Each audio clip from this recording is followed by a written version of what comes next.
Ministra, antes de mais nada, é sempre importante reforçar a alegria que a gente sente de poder ter representado nesse governo de retomada, de reconstrução, que é o governo Lula, a presença explícita da igualdade racial ou da busca pela igualdade racial, que a gente sabe que é uma pauta tão cara que nos custa no nosso Brasil, porque especialmente esse tema da questão racial, do racismo que é estrutural no nosso país, ele está diretamente ligado também à questão de classe. Então, falar sobre a questão racial no Brasil, a questão negra, a questão indígena, é também falar sobre a questão de classe.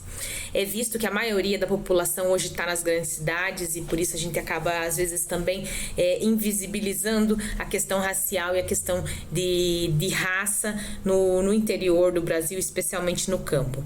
Mas ela também é muito latente, ela se evidencia das mais diversas maneiras. A minha pergunta concreta é: como o Ministério da Igualdade Racial vem pensando essa conexão, essa relação com o campo brasileiro? Quer dizer, para além dos nossos territórios quilombolas, que precisam ser, de fato, amplamente reconhecidos e criadas as condições para que eles possam se autodeterminar e desenvolver, mas para além disso, a população que está no campo, como a gente pode pensar políticas públicas integrativas com outros ministérios que possam nos levar a um desenvolvimento, a alavancar uma composição para que a gente gere e regenere uma justiça social no país a partir dessa questão da raça e do campo no Brasil.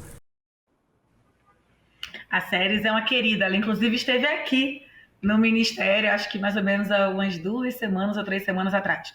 Bom, dentro do Ministério nós temos uma secretaria, né, direcionada especificamente para povos quilombolas, matriz de terreiros africanos também e ciganos. A gente tem pensado muito, primeiro, né, Ju, que eu acho que agradecer a pergunta dela, mas também primeiro dizer que desde que Brasil é Brasil, a gente sabe que o problema da terra é um problema cotidiano, né? Então, há muitas disputas. Então, como a gente tem uma diretoria que é, inclusive, dentro de uma secretaria específica para esse povo, a gente tem pensado assim, tipo, de primeiro passo na questão quilombola. Que aí eu acho que engloba também muitas coisas do que ela falou. Um exemplo clássico sobre isso tínhamos tido em outros governos anteriormente o programa Brasil Quilombola, que é um programa que deu certo, tem um programa que tem ali muito respeito e tem ali uma atuação importante para povos do campo, povos quilombolas e tradicionais.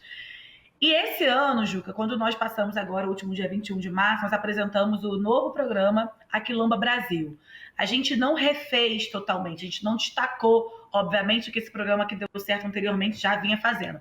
Mas a gente precisava pensar num plano nacional de titulação. Porque, muito bem como ela fala, não adianta a gente falar sobre quilombolas sem a gente falar do acesso à terra dessas pessoas. São pessoas que estão se perdendo na memória, nos seus lugares, são pessoas que estão passando por invasões, são pessoas que estão morrendo e não estão vendo suas terras sendo tituladas. Então, no último dia 21, quando a gente conseguiu titular ali 3 lugares importantes, a dona Josefa, que é um exemplo para mim, que eu vou levar para sempre, que é uma mulher lá de Sergipe, ela chegou e falou: pessoas da minha família morreram esperando por esse título. Pessoas da minha família não tiveram acesso. Só que, para além de tudo, eu acho que o que a série traz que é mais importante quando a gente pensa em quilombo, quando a gente pensa no campo, é óbvio que o acesso à terra é importante, falta o básico. O básico. O básico que é conseguir levar a água, o básico é conseguir levar a energia, levar a internet. E é por isso que, dentro da Quilombo Brasil, que nós pensamos, inclusive com a CONAC, que é esse movimento muito respeitado, né, dos quilombolas, e o nosso secretário, ele é um quilombola lá de Paraty, do Quilombo do Campinho, a gente também pensou em fazer essa junção, com cultura, com esporte, com educação, que é o que precisa, porque eu me lembro muito bem do presidente Lula falar já em algumas entrevistas a importância de que não basta só titular, tem que levar condições também. Então a gente tem tido ali um diálogo muito transversal, que é uma outra pauta que ela faz na pergunta dela. O nosso ministério é transversal, e eu sempre digo, Juca, e também Séries, né, respondendo a você, que não basta a gente falar de transversalidade para esvaziar a transversalidade. Vamos ser transversais, vamos falar. Eles não podem fazer isso, e enquanto eu estiver aqui no governo, tiver forças, eu vou sempre bater nisso, porque quando a gente traz transversalidade, a gente traz equidade e paridade. Então a gente precisa pensar na equidade racial e paridade de gêneros.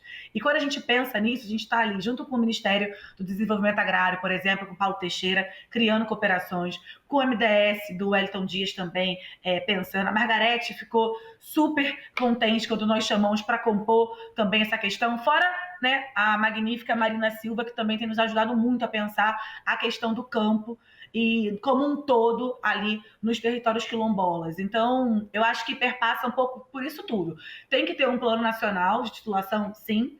Tem que ter um plano de titulação, mas para além disso, levarmos cultura, né, cuidar da fome desse povo. Então, o Wellington Dias tem sido um parceiro, a gente criou um acordo de cooperação com o Wellington Dias, né, de cadastramento ativo do CadÚnico para quilombolas, para pessoas de favela, para periferia. Enfim, desculpa me alongar muito na resposta, mas é um pouco necessário, que é um assunto que me atravessa demais, e o último dia 21 foi a prova da minha emoção por ter conseguido fazer com que o presidente Lula ali aceitasse, confiasse no nosso trabalho e assinasse esse novo projeto, programa.